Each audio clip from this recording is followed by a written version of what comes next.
Welcome back to clean news Rajasthan. चलिए देखते हैं राजस्थान की 15 फटाफट बड़ी खबरों को। गुजरात में राजस्थान बीजेपी का बड़ा सियासी मंथन, केवड़िया में चलेगा 3 दिन का प्रशिक्षण शिविर।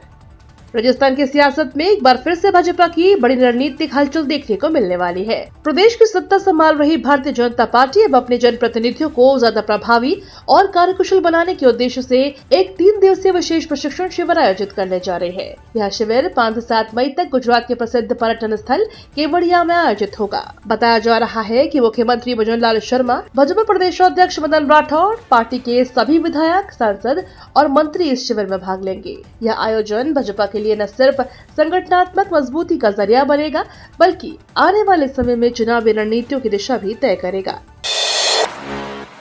एक दशक से ज्यादा का इंतजार खत्म, जयपुर में यहां आवासीय योजना लाएगा आवासन मंडल।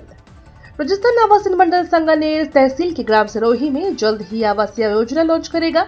मंडल इस योजना को 329 हेक्टेयर में विकसित करेगा। आवासन मंडल अध्यक्ष वैभव कलरिया ने बताया कि लोगों को घर मिले, इसके लिए यह प्रयास किया जा रहा है। जल्द ही इस योजना को धरातल पर उतारा जाएगा। मई के इस हफ्ते में घोषित हो सकते हैं 10वीं और 12वीं परीक्षा के नतीजे। राजस्थान माध्यमिक शिक्षा बोर्ड द्वारा आयोजित कक्षा 10वीं और 12वीं की बोर्ड परीक्षाओं में शामिल हुए लाखों विद्यार्थियों का इंतजार अब जल्द ही खत्म होने वाला है। बोर्ड से जुड़े विश्वसनीय सूत्रों के मुताबिक इन परीक्षाओं के नतीजे मई 2025 के दूसरे सप्ताह तक घोषित किए जा सकते हैं। हालांकि बोर्ड की ओर से अभी तक रिजल्ट की सटीक तारीख को लेकर कोई आधिकारिक घोषणा नहीं की गई है।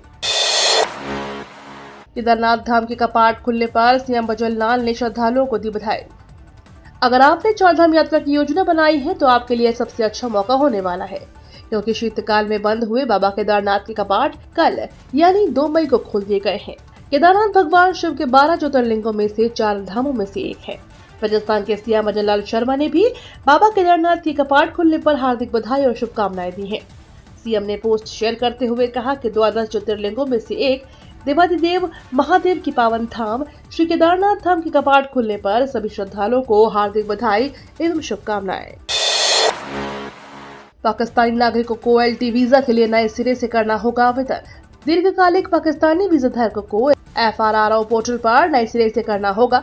आवेदन 10 मई से पोर्टल पर उपलब्ध होगा, जो 10 जुलाई तक खुला रहेगा।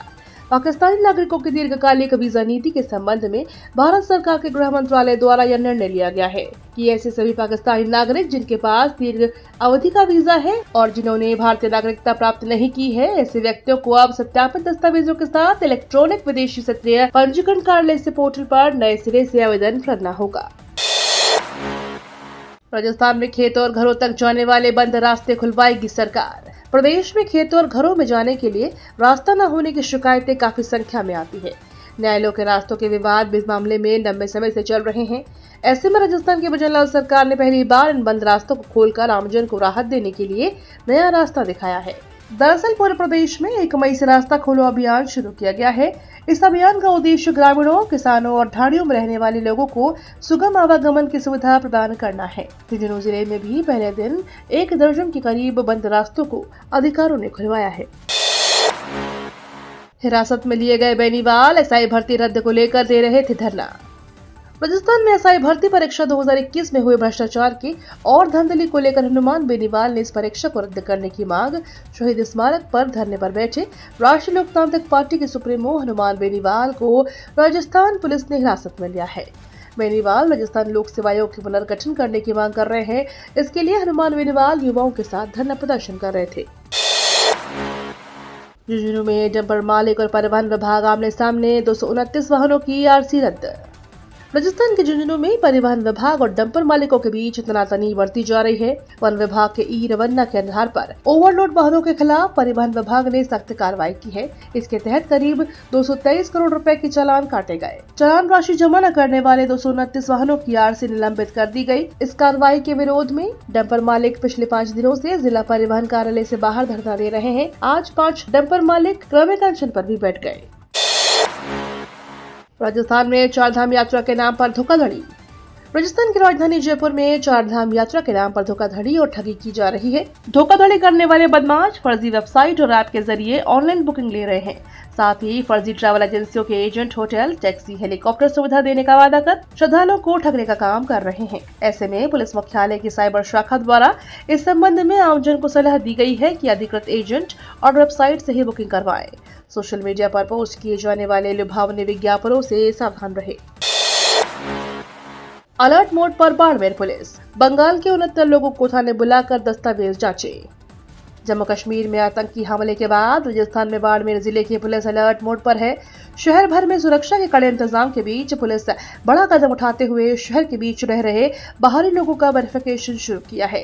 इस अभियान के तहत बाड़मेर की कोतवाली पुलिस ने शहर में आभूषण कारोबारियों के यहाँ काम करने वाले बांग्लादेशी 69 कारीगरों को थाने बुलाया गया और उनकी पहचान सहित आवश्यक दस्तावेज जांचे गए। जयपुर में पलटा मौसम, कई जिलों में तेज अंधड़ के साथ बारिश। राजस्थान के कई जिलों में मौसम में बदलाव आया है। जयपुर समेत कई जगहों पर तेज हवाओं के साथ बारिश हुई और ओलावृष्टि भी हुई, जिससे लोगों को गर्मी से राहत मिली है। मौसम केंद्र जयपुर की ओर से जारी रिपोर्ट के मुताबिक आज से अगले 3 दिनों तक प्रदेश में बारिश का मौसम बना रहेगा। साथ ही तेज अंधड़ का दौर भी चलता रहेगा। राजस्थान के 80% हिस्से पर इस पश्चिमी विक्षोभ का असर रहने की संभावना जताई गई है। यानी अगले 3 दिनों तक प्रदेश के लोगों को भीषण गर्मी से बड़ी राहत मिलने वाली है। शिक्षा मंत्री ने एनसीईआरटी की महासभा में रखा राजस्थान का पक्ष। प्रदेश के शिक्षा मंत्री मदन दिलावर ने एनसीईआरटी की महासभा में राजस्थान का पक्ष रखते हुए प्रदेश में पद्मश्री विद्यालयों और स्वामी विवेकानंद मॉडल स्कूलों की संख्या में वृद्धि करने की मांग रखी। इस दौरान केंद्रीय शिक्षा मंत्री डॉक्टर सुकांत मजूमदार ने घुमंतु समुदाय के बच्चों की शिक्षा के लिए राजस्थान में किए जा रहे प्रयासों को सराहते मॉडल रूप में अपनाने की बात कही है। राष्ट्रीय शैक्षणिक अनुसंधान और प्रशिक्षण परिषद की महासभा की 59वीं बैठक नई दिल्ली में हुई। इस बैठक में राजस्थान के शिक्षा मंत्री मदन दिलावर ने केंद्र सरकार से आग्रह किया है कि राजस्थान में पीएम श्री विद्यालयों और स्वामी विवेकानंद मॉडल स्कूलों की संख्या में वृद्धि की जाए। पटवारी भर्ती परीक्षा अब 11 मई की बजाय 17 अगस्त को इच्छुक अभ्यर्थियों को आवेदन के लिए मिलेगा एक और मौका। राजस्थान कर्मचारी चयन बोर्ड की ओर से पटवारी सीधी भर्ती परीक्षा 2025 के रिक्त पदों की संख्या में बढ़ोतरी करने के बाद अब दोबारा आवेदन पत्र भरवाए जाएंगे। इससे पहले बोर्ड ने कैलेंडर वर्ष 2025-26 में निर्धारित परीक्षा तिथि में बदलाव किया है। 11 मई को आयोजित होने वाली यह भर्ती परीक्षा अब 17 अगस्त को आयोजित की जाएगी। राज्य सरकार ने बीते दिनों पटवारी भर्ती परीक्षा की तैयारी में जुटे युवा बेरोजगारों को पद बढ़ोतरी का तोहफा दिया। वहीं अब भर्ती परीक्षा में शामिल होने के लिए अभ्यर्थियों को आवेदन का एक और मौका दिया जाएगा। इसके लिए जल्द तारीख जारी की जाएगी। तनाव के बीच वायुसेना का दिखा पराक्रम, पहली बार लड़ाकू विमानों ने एक्सप्रेसवे पर की नाइट लैंडिंग। देश में पहली बार किसी भी एक्सप्रेसवे पर बनी हवाई पट्टी पर रात में लड़ाकू विमान उतरे। इसके पीछे का उद्देश्य यह है कि युद्ध की स्थिति में अगर दुश्मन देश बमबारी कर एयरबेस की हवाई पट्टी को नष्ट कर दे तो विकल्प के रूप में एक्सप्रेसवे की हवाई पट्टी का इस्तेमाल किया जा सके। हाई कोर्ट के 2 फैसले, अविवाहित पुत्री को फैमिली पेंशन देने का आदेश।